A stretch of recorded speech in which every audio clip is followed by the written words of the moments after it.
a vida destes meus irmãos, destas minhas irmãs. Eles saíram das suas casas, vieram aqui, e eu tenho certeza que o Senhor tem algo poderoso para ministrar e para entregar na vida deles, em nome de Jesus, amém e amém. Amém, queridos? Você ouviu que nós amanhã começaremos o nosso jejum de 21 dias, amém? Iniciaremos amanhã. E eu gosto sempre de alguma maneira explicar para você o que você vai fazer, porque todos nós aqui, né, somos adultos, somos pessoas já maduras, alguns são mais novinhos, outros já têm um pouco mais de idade, e é muito ruim quando alguém diz para a gente fazer algo que nós não sabemos o que é, ou não sabemos por que fazemos. Então eu sempre faço as minhas reuniões com a liderança da igreja, nós nos reunimos todo domingo pela manhã, e eu sempre digo para os irmãos, é muito ruim quando você é um líder e você vai para alguém e fala para a pessoa, ó, você tem que jejuar, você tem que orar. É horrível isso, porque a gente fala isso para a criança que a gente diz, tem que escovar o dente, tem que tomar banho, ó, ali não põe a mão na tomada porque dá choque. Você não explica para a criança que tem uma corrente elétrica, que tem uma tensão, mas você apenas diz para ela não mexer. Isso você faz com crianças. Com pessoas adultas e mais maduras, não. Nós precisamos de alguma maneira entender, porque o conhecimento que nos liberta. Lá em Oséias 4:6 diz que o povo perece porque lhe falta o que, irmãos? Conhecimento. Então conhecimento é libertador. Preciso ter conhecimento. Para que nós jejuamos? Então primeiro, nós não jejuamos para fazer uma troca com Deus. Não jejuamos para fazer uma coisa que a gente usa, uma palavra, né? Uma barganha. O que é uma barganha? É uma troca. Então se eu jejuar 21 dias, Deus vai me dar isso. Se eu me sacrificar sem comer 21 dias, Deus vai me dar isso. Não, as coisas que Deus te deu, Ele já te deu em Cristo, elas são de graça. São de graça. Então você só precisa ter fé e recebê-las. Então o jejum não é uma barganha, o jejum também não é uma dieta. Eu vou jejuar, pastor, 21 dias para me emagrecer. Faz outra coisa, mas não o jejum.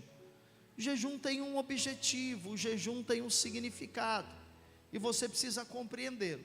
Mas antes de eu explicar para você qual é a importância do jejum, eu quero que você primeiro entenda qual é o seu lugar hoje no reino de Deus. Onde você estava, onde você estará e onde você está hoje. Em 1 Pedro 2,9, por favor, 1 Pedro 2,9, vós porém sois raça eleita, sacerdócio real, nação santa, povo de propriedade exclusiva de Deus, diga aleluia, a fim de proclamardes as virtudes daquele que vos chamou das trevas. Então nós antes estávamos nas trevas, império das trevas, e o império é um regime de escravidão.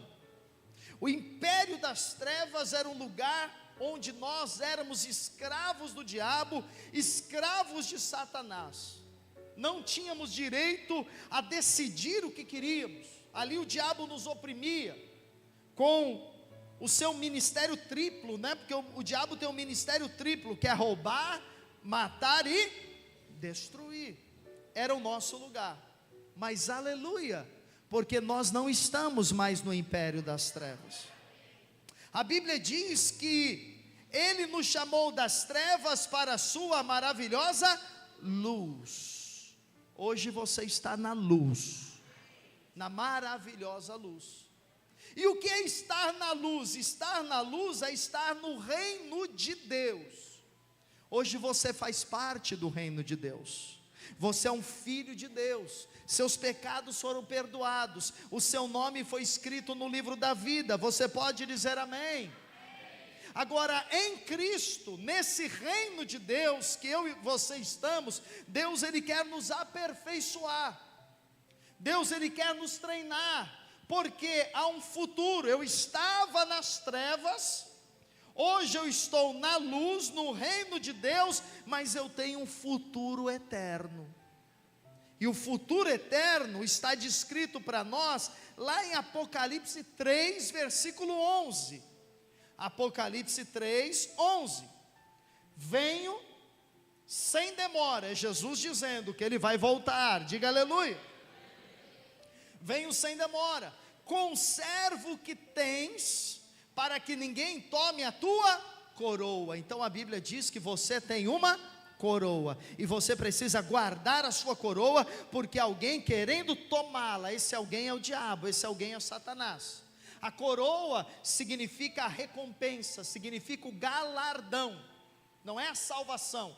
Salvação é dada gratuitamente, você recebe quando crê em Cristo, e ninguém pode tomar a sua salvação, porque ela lhe foi dada pelo Senhor. Mas coroa é o seu galardão, é a sua recompensa, é aquilo que você faz para o Senhor nesta vida, e o diabo quer impedir de você servir a Deus. Então o Senhor Jesus está dizendo: olha, guarda a tua coroa. Versículo 12, ao vencedor, diga ao vencedor. Isso é importante para nós, porque eu estava nas trevas, hoje eu estou na luz, mas nesse reino de luz, eu preciso andar como um vencedor.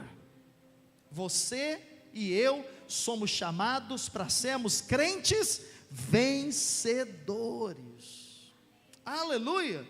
Vencemos as obras do diabo, vencemos as obras malignas, vencemos os ataques do inferno, vencemos as doenças, as enfermidades, a miséria, a falta, vencemos e subjugamos Satanás e os demônios, ao vencedor. Aí aqui diz no 12, faloei coluna no santuário do meu Deus. Só que isso aqui é o futuro. O santuário de Deus aqui não é a igreja, não é essa igreja. O santuário de Deus é a nova Jerusalém, é a casa eterna de Deus. A Bíblia diz que o vencedor, ele será uma coluna na casa de Deus, aleluia. E daí jamais sairá. Gravarei também sobre ele o nome do meu Deus, o nome da cidade do meu Deus. Qual é o nome da cidade de Deus? A nova Jerusalém que desce do céu. Então há uma cidade que no futuro eu e você vamos habitar. Essa cidade é a nova Jerusalém. Então eu estava nas trevas, hoje eu estou na luz, mas os vencedores, eles vão morar na nova Jerusalém. É a cidade que desce do céu para a terra. Essa cidade, hoje eu não vou explicar sobre isso, que nós não temos tempo, mas lá em Apocalipse escreve como é essa cidade, o formato dela, sua composição, quem vai entrar lá. Mas a Bíblia diz aí claramente que entrará na nova Jerusalém os vencedores. Então eu e você precisamos viver aqui nessa terra, para que nós possamos chegar na eternidade como vencedores. Você não pode viver a sua vida pensando somente aqui, você precisa viver a sua vida pensando também na eternidade, pensando em como você vai chegar na nova Jerusalém, não como um derrotado, mas como um vencedor. Aí diz que a nova Jerusalém que desce do céu, ela vem da parte de Deus, e aí diz então que nós teremos gravados em nós o nosso novo nome. Glória a Deus.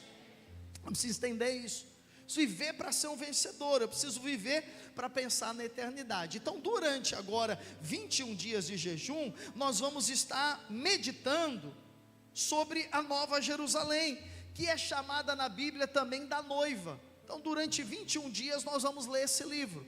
Se você não tem ainda, você adquire no final do culto. Mas pastor, é de graça? Não, não é. Se eu tivesse dinheiro para dar para todo mundo, eu daria, mas eu não tenho como.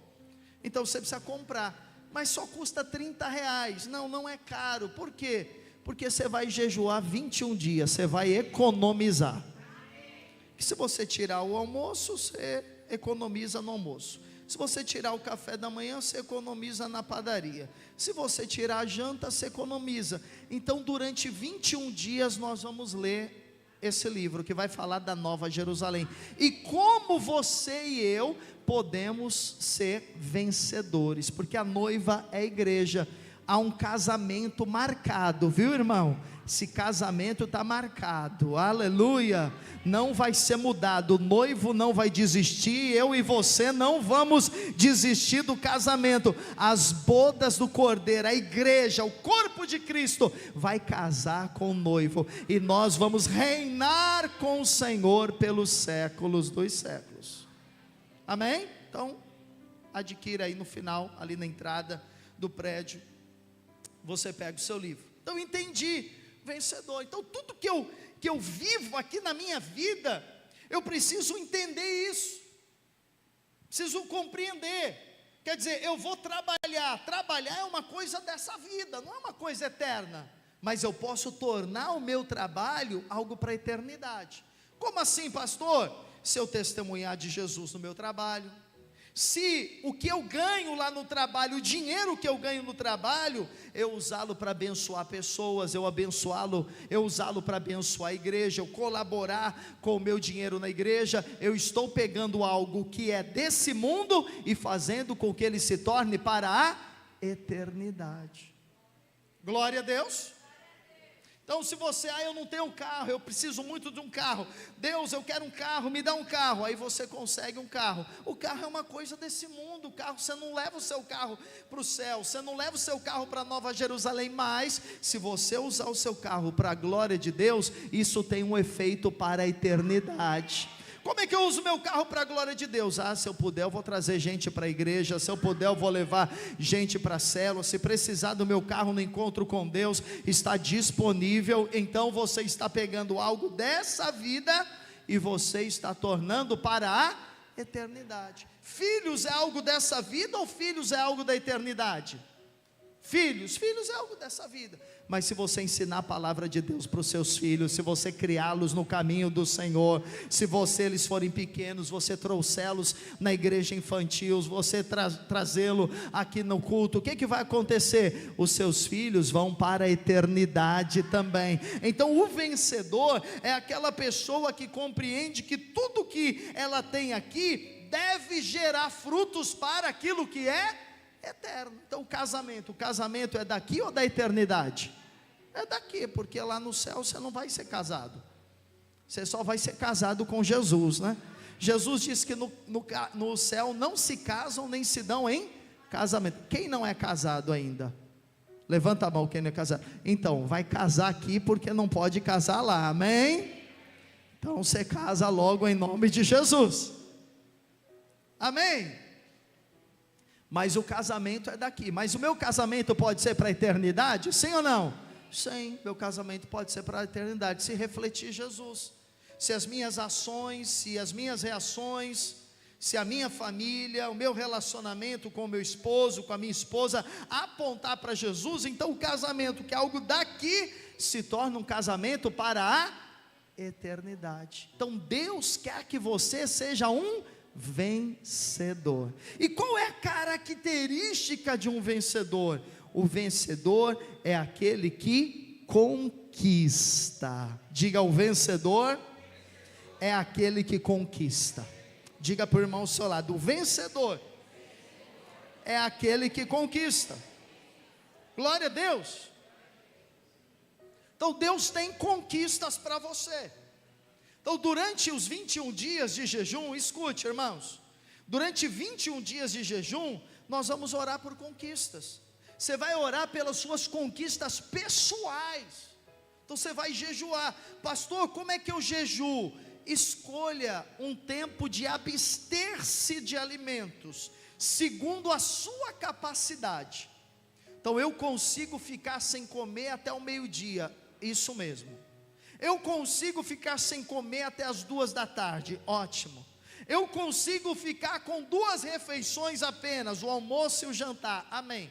Eu consigo ficar jejuando até o fim do dia com uma refeição só, ok, faz segundo a sua capacidade. Nós queremos que todos participem, inclusive as crianças também vão participar, amém?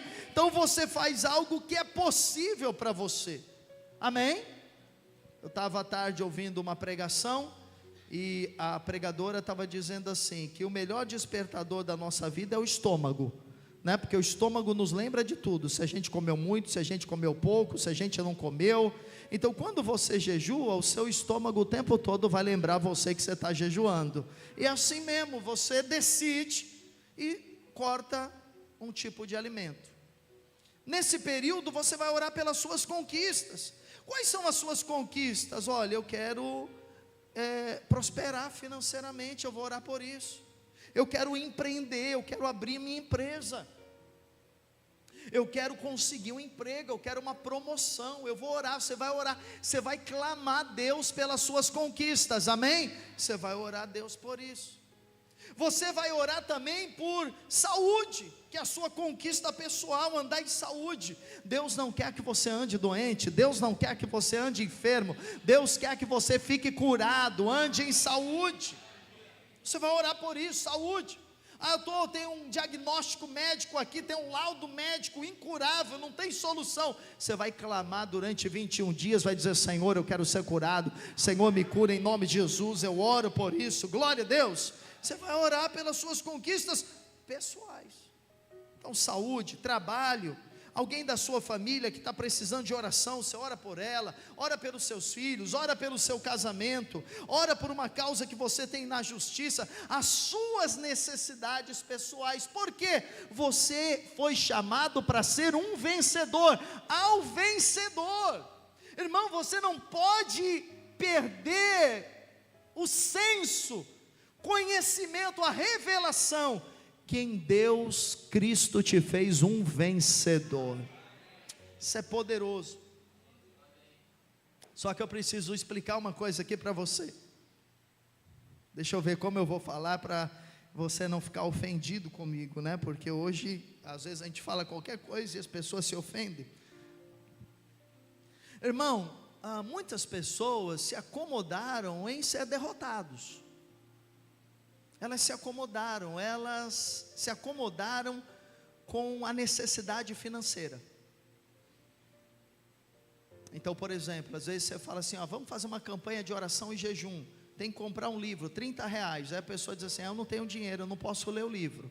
Ok, ela pode não ter dinheiro nesta vez, mas nós fazemos campanha de jejum há 10 anos, se 10 anos, 20 campanhas de jejum que eu fiz, nenhuma delas eu tenho dinheiro, é porque alguma coisa está errada, porque o meu Deus é o Deus do suprimento, é o Deus do ouro e da prata.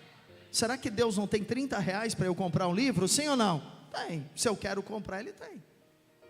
Às vezes eu estou acostumado com a enfermidade, e eu até chamo de minha enfermidade, porque você já viu aquelas pessoas que enchem a boca e para dizer, a minha diabetes é 300 e pouco, não é sua não, irmão, é do inferno, é do diabo. O meu colesterol, ele é muito, não é seu.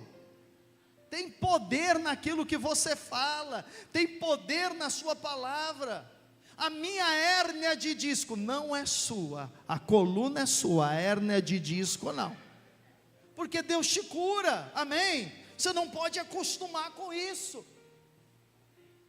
Se você está aqui hoje com dor, você vai sair daqui curado, você vai tomar ceia, vai sair daqui curado, vai sair daqui curada. Não acostuma com a doença, com a falta. Aí você tem alguém lá na sua casa, você é de Jesus, você é salvo. Se Jesus voltar, você sobe com Ele. Se você morrer, em nome de Jesus, não vai acontecer antes da época, mas se você morrer, você vai para o céu. Mas tem gente lá na sua casa que está sem Jesus e vai para o inferno, e você está de boa aí. Você está dizendo, não, é assim mesmo, pastor. Não quer nada com Deus, não quer nada com Jesus. Não, você tem uma promessa, eu e minha casa serviremos ao Senhor. Você não pode aceitar menos do que isso. A sua casa é a sua casa. A vontade de Deus é que todos sejam salvos. Você vai orar, jejuar, clamar, sabe? Clamar, orar, gritar para Deus, mas dizer, Deus, eu quero a minha casa nos teus caminhos, eu quero os meus filhos. Pode ser aqui nessa igreja, pode ser em outra igreja, mas você tem que ver a sua família salva. Amém, irmãos? Porque você é um vencedor. E o vencedor tem uma vida próspera, o vencedor tem uma vida saudável, o vencedor tem um casamento abençoado, o vencedor tem filhos que servem ao Senhor, tem filhos na presença de Deus. O vencedor não anda derrotado, não anda murmurando, não anda reclamando. É fácil nós vemos um vencedor com a maneira com que eles falam. Os vencedores deste mundo, veja como eles falam. Os vencedores do mundo não tem nada a ver com Deus. Eles têm uma palavra positiva, eles têm uma palavra de fé, eles têm uma palavra de confiança. Você tem o Espírito de Deus que ressuscitou a Cristo dentre os mortos, morando dentro de você. Então se veja como um vencedor. Mas o diabo tem um trabalho. E era isso que eu queria falar, e eu não sei se eu falo, porque eu espero que você não fique ofendido. Se ficar, você me perdoa. O diabo tem um trabalho. O trabalho do diabo é domesticar as pessoas. Sabe o que o diabo faz? Ele domestica o crente.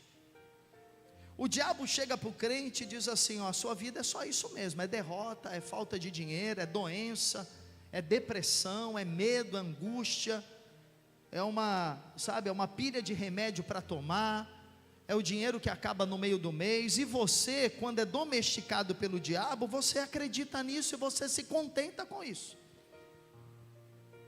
É que nem, o animal, dá um exemplo que eu acho que ajuda bastante a gente a entender isso. O animal mais feroz que a gente convive hoje aqui na nossa cidade, que a gente é da cidade, é o gato. Você sabe que o gato, antes de ser domesticado, o gato ele era um animal do mato. Você já viu um gato do mato? Alguém aqui já viu? Levanta a mão. Tudo gente velha, que nem eu. Gato do mato. Sabe o que é um gato do mato? É um animal que ele parece com um leopardo. E o gato lá do mato, ele é um animal feroz. Ele é um animal predador. Então, para ele comer, ele precisa caçar.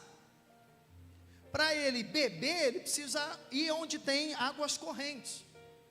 Se um animal for atacá-lo, o que ele vai fazer? Ele vai se defender. Esse é o gato do mato.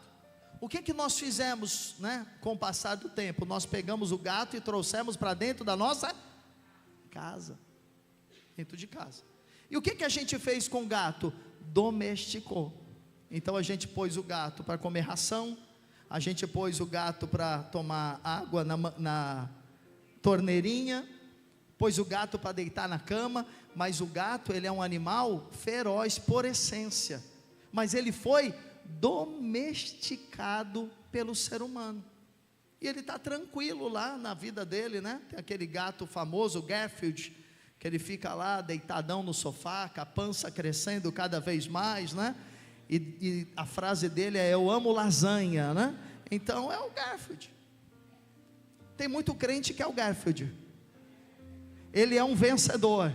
Ele está aqui para conquistar vidas para Jesus, conquistar prosperidade, andar em saúde, andar na bênção de Deus. Mas ele acostumou, porque o diabo disse para ele: daí você não passa. Sua vida é assim mesmo, vai sempre faltar dinheiro, seu casamento vai ser sempre uma tragédia, seus filhos vão estar sempre nas drogas. E aí você acostumou com isso. Mas não, dentro de você é um clamor pelas ruas. Quando eu era noivo da minha esposa, ela tinha um gato. Eu estava lembrando do gato esses dias. A casa lá deles, dos meus sogros, tinha um gato. E foi na época daquela novela Carrossel. Sabe aquela novela Carrossel? E aí deram o nome do gato de Cirilo. Lembra do Cirilo? Era o nome do gato. Era o Cirilo. Cirilo vivia lá em casa, mas ele é gato. E gato tem um instinto para a rua.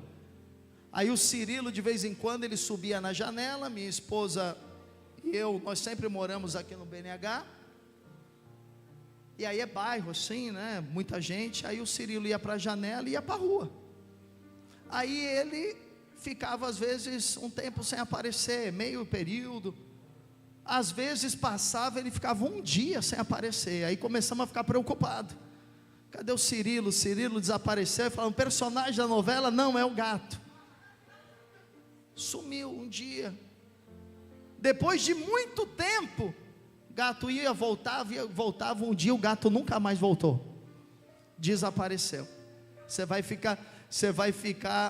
ficar com dó do gato, né? Porque é isso, você quer domesticar os animais. Aí o gato sumiu, aí depois de muito tempo, porque mudaram de casa, etc. Depois de muito tempo a gente achou o gato em outro conjunto habitacional, mas ele já estava estabelecido lá, estava feliz lá na casa nova dele, deixamos ele lá. Nunca mais voltou o Cirilo. Mas o Cirilo, ele tinha isso, ele queria conquistar a rua, ele queria ir para a rua. E falam isso do gato, né? Que o gato é um animal que se apega à casa. Não a casa e não as pessoas. Irmãos, o diabo quer que a gente fique contente com as coisas que nós estamos vivendo. O diabo quer que você fique parado, aceite as obras do diabo na sua vida. A Bíblia diz em Juízes, abra comigo em Juízes capítulo número 5. Vou contar a história de um homem chamado Gideão, rapidamente aqui. Juízes 6. Fizeram os filhos de Israel o que era mal perante o Senhor, por isso o Senhor os entregou nas mãos dos midianitas por 7 anos. Versículo 2: prevalecendo o domínio dos midianitas. Os midianitas eram os inimigos de Israel. Prevalecendo o domínio dos midianitas sobre Israel, fizeram estes para si, por causa dos midianitas, as covas que estão nos montes, as cavernas e as fortificações. Preste atenção nisso. Esse povo é o povo de Deus, é um povo que foi chamado para ser vencedor, é um povo que foi chamado para conquistar, é um povo que foi chamado para prosperar, mas o diabo os domesticou, o diabo os amansou, de tal maneira, de tal forma, que a Bíblia diz que eles resolveram viver escondidos, eles cavaram covas, eles cavaram dentro das cavernas, e eles se escondiam de quem? Dos inimigos, eles se escondiam dos midianitas, com medo. E então, continuando depois, você pode ler o texto, a Bíblia diz que Deus resolveu mudar isso. Por quê? Porque eles clamaram a Deus, eles oraram e falaram: Deus, nós não aguentamos mais isso, é muita opressão, é muita vergonha, é muita derrota, é muita destruição. Todas as vezes que eles iam colher, os midianitas vinham e levavam toda a colheita. Então o trigo estava pronto para ser colhido, os midianitas roubavam. As uvas estavam prontas para serem colhidas para o vinho, iam lá, os midianitas roubaram. Um dia eles não aguentaram mais aquela opressão, e a Bíblia diz que eles clamaram a Deus. Deus resolveu libertá-los, e Deus levantou um homem. O nome desse homem é Gideão, versículo número 11. Olha só, versículo 11: então veio o anjo do Senhor e assentou-se debaixo do carvalho que está em Ofra, que pertencia a Joás, a Biesrita, e Gideão, seu filho, o filho do Joás, estava malhando trigo no lagar para o pôr a salvo dos midianitas. Então Gideão era um homem de Deus. Porém, o Gideão, ele estava malhando trigo no lagar. O lagar é como se fosse esse tanque aqui que a gente usa para o batismo. O lagar era o lugar onde se amassava, se pisava nas uvas. Ao invés de eles estarem fazendo vinho no lagar, ele estava malhando o trigo. Por quê? Porque ele estava com medo, escondido do inimigo, escondido do adversário, com medo. Que o diabo sempre vai querer colocar o medo em você, o diabo vai querer que você sempre recue, o diabo vai querer que você acostume com a derrota, acostume com a miséria, acostume com a doença, acostume com a falta. Mas pastor, como é que eu sei que eu estou acostumado? É quando você diz algumas coisas assim: isso aqui não vai mudar nunca, essas minhas finanças nunca vão mudar, esse casamento não vai melhorar jamais, esse meu filho aqui nunca vai converter. Se acostumou, você foi domesticado pelo maligno. Essa célula aqui nunca vai crescer, essa igreja aqui nunca vai sair disso. Acostumamos com as obras do maligno.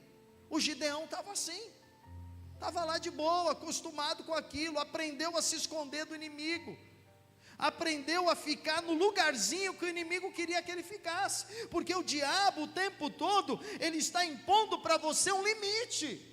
O diabo está o tempo todo colocando uma tampa sobre você, dizendo: daí você não consegue casa própria nunca, casar nunca, a promoção nunca, fazer aquela viagem nunca, ganhar sua família nunca. O diabo quer pôr tampas em nós.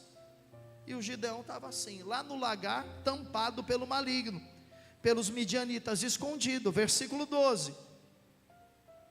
Então o anjo do Senhor lhe apareceu e lhe disse: o Senhor é contigo, homem valente. Assim é como Deus te vê. Deus te vê como homem valente, Deus te vê como uma mulher valente, Deus te vê como um vencedor. É assim que Deus te vê. Às vezes você não se vê. Versículo 13: respondeu-lhe Gideão: ai, Senhor meu. Essa é a pergunta de muitas pessoas. Se o Senhor é comigo, por que aconteceu tudo isso? Se o Senhor é comigo, por que eu estou desempregado? Se o Senhor é comigo, por que eu estou com essa doença? Se o Senhor é comigo, por que meu casamento está nessa crise? É a dúvida que nós temos na nossa mente, que a dúvida é colocada pelo maligno, porque no reino de Deus só há fé, não há dúvida. Então o Gideão tinha uma dúvida, acostumado, sem se propor a conquistar, sem se propor a avançar, acostumado com aquela situação. Aí ele continua dizendo tudo isso, versículo 14, pois você pode ler. Então se virou o Senhor para ele e disse: vai nessa tua força e livra Israel da mão dos midianitas, porventura não te enviei eu? Deus falou para ele: vai, eu sou com você. Aí ele vai responder para Deus no próximo versículo: mas eu sou pequeno, minha família é a menor família de Israel, e eu também não sei falar. Deus novamente fala com ele: você vai ter vitória, você vai prosperar, você vai vencer os teus inimigos, você vai vencer os teus adversários. O Gideão, ele abraça aquela palavra, ele recebe aquela palavra, e ele diz: Deus tem vitória, Deus vai me libertar da opressão dos midianitas, então é isso que eu quero para a minha vida. Amém? Por que eu mostrei isso? Porque eu quero terminar dizendo para você, por que você vai jejuar? Você vai jejuar para conquistar. Agora você, antes de jejuar, ou durante o jejum, você precisa primeiramente renovar a sua mente. Porque se você não entender que Deus tem uma vitória para você, se você não entender que Deus tem uma conquista, que Deus tem uma nova cidade, uma nova Jerusalém, se você não entender que o diabo quer muitas vezes domesticar a mim e a você, se você não tiver revelação disso e romper com isso, seu jejum não tem valor, porque você nem participa. Falar, orar, jejuar, ler livro, não, eu não quero, isso não é para mim não. Isso é para quem é mais tempo na igreja, isso é para os pastores, isso é para líder. Esse é um sinal de que o maligno domesticou você. Então entenda, conhecimento. Mas, para que você tenha conquistas, você precisa ter fé. Amém? E nós jejuamos para que a nossa fé seja elevada. Que durante 21 dias você vai ouvir a palavra, durante 21 dias você vai participar das lives, durante 21 dias você vai ler um texto sobre um assunto específico, durante 21 dias você vai estar orando com a sua célula. Isso vai trazer renovação para a sua mente, mas isso vai elevar a sua fé. Então eu jejuo para ter revelação, para ter conhecimento. Eu jejuo para que a minha fé aumente, mas eu também jejuo para ter poder de Deus. Isso é importante. Quando os discípulos de Jesus foram tentar expulsar um demônio de filho de um pai aflito, que trouxe o seu filho para os discípulos expulsar o demônio, a Bíblia diz que os discípulos oraram, repreenderam, mas diz a Bíblia que o demônio não saiu. Jesus estava no monte orando. Quando Jesus desceu do monte, o pai foi correndo atrás dele. e lhe disse: teus discípulos não conseguiram libertar o meu filho, expulsar esse demônio. O que Jesus fez? Jesus deu um comando e o demônio deixou aquele menino. Diz a Bíblia que o pai ficou feliz, foi embora com o menino liberto, mas depois os discípulos foram para Jesus e disseram a Jesus: por que nós não conseguimos expulsar esse demônio? O que tem de diferente entre nós e você? Porque você nos enviou para expulsar demônios, curar enfermos, e nós não tivemos êxito, não tivemos sucesso. Jesus disse: tende fé em Deus. Vocês não conseguiram vencer esse demônio pela pequenez da vossa fé, mas Jesus também disse: há castas de demônios que só saem com oração e jejum. Então há lutas que você precisa orar, há lutas que você precisa jejuar. Há comandos no mundo espiritual que são dados quando você jejua, quando você ora. Há liberações no mundo espiritual que são dadas quando você jejua. Porque o diabo não quer você bem, o diabo não quer a sua prosperidade, o diabo não quer o seu crescimento, o diabo não quer o avanço da igreja, o diabo não quer o crescimento da obra de Deus, o diabo não quer a sua felicidade. Ele quer roubar, matar e destruir. E você precisa entender: há um inimigo, os midianitas. Eles querem roubar a tua colheita, mas você se levanta em oração e jejum e quebra a influência do diabo na sua vida, em nome de Jesus. Amém, irmãos? Mas há uma última coisa importantíssima para nós encerrarmos, que fala de Gideão. Gideão então aceitou o que Deus disse para ele. Ele falou: eu vou libertar Israel das mãos dos midianitas. E Deus então disse para ele: eu vou te dar uma equipe, eu vou te dar um time. Porque, irmãos, as nossas vitórias não são vitórias individuais. No reino de Deus não há a palavra individualismo, no reino de Deus há a palavra corpo.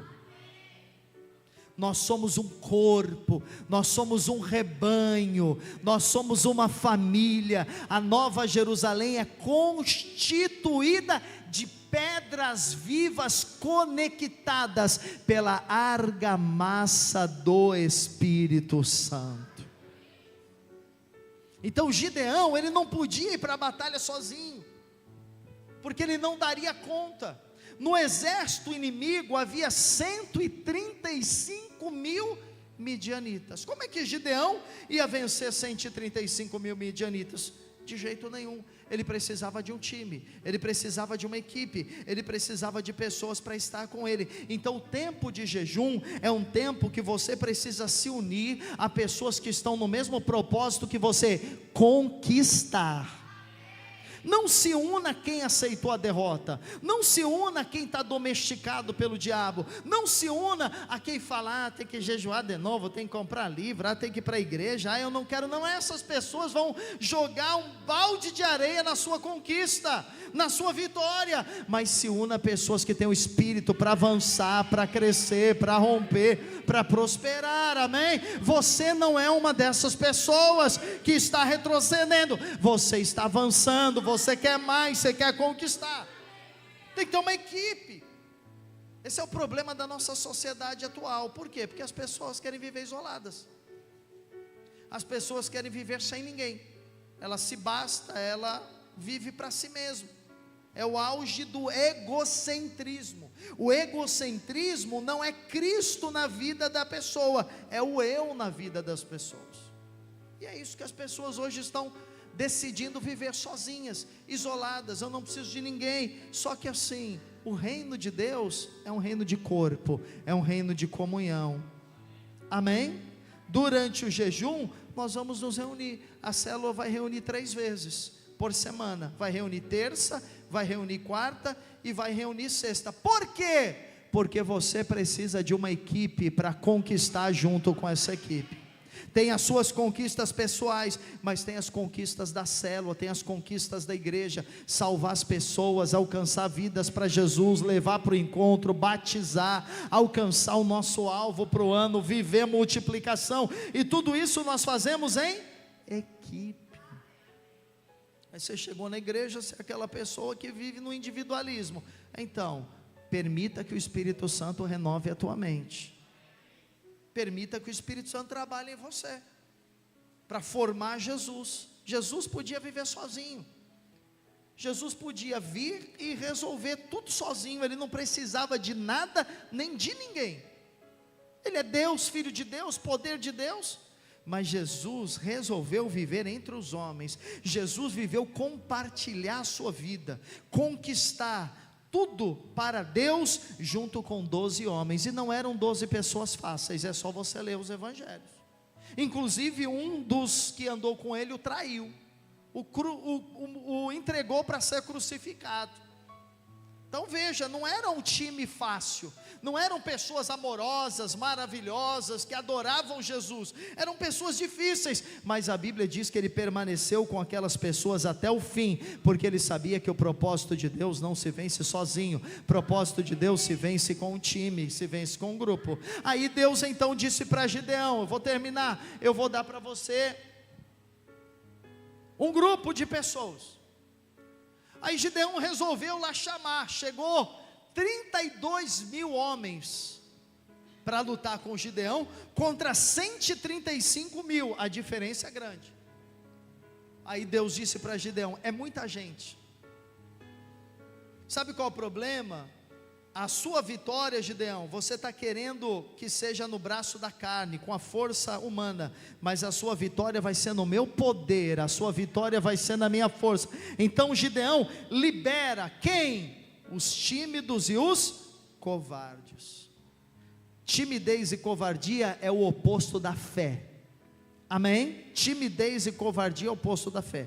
Jesus, quando ia repreender os discípulos, dizendo que eles não tinham fé, Jesus dizia, porque vocês são tímidos. Então o que Jesus disse? Olha, quem não tem fé, quem não anda em fé, manda embora para casa. A Bíblia diz que foi muita gente embora. Dos 32 mil, foram 12 mil homens embora, que eram covardes e tímidos. Ainda ficaram 20 mil. O Senhor disse, ainda é muita gente, leva esse povo lá para o riacho, e pede para eles tomarem água no riacho. Quem você vê largando as armas, largando a bagagem, colocando de canto para ir lá se esbaldar na água, você deixa de um lado. Aqueles que armados, em posição de alerta, descerem, se curvarem diante da água, pegarem a mão e trouxerem água até a boca, numa atitude de alerta, de vencedor, de guerreiro, você deixa de outro lado. Irmãos, sobraram 300. No outro exército havia 135 mil, a porcentagem é 1 para 450. Um homem para lutar com 450 homens. Mas o Senhor disse, é com esses 300 que eu vou dar a você vitória.